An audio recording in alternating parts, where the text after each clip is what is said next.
Здравейте, български приятели, и поздрави на всички, които говорят български у нас и по света. Днес ще ви представя приказката "Да воюваш само на хартия". В древността имало един много способен генерал на име Джао Ши.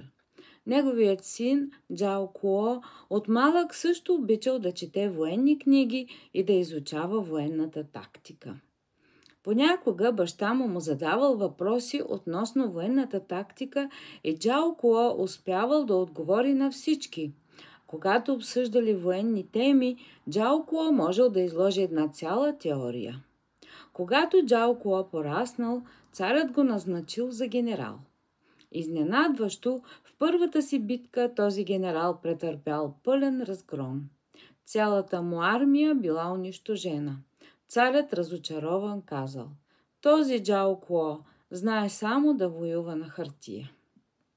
Текста, който току-що ви прочетох, можете да намерите в коментарите. Тази приказка, освен на китайски, с пинини на български, е преведена и на руски, френски, английски, италиански и немски език. Благодаря ви за вниманието. До следващата седмица.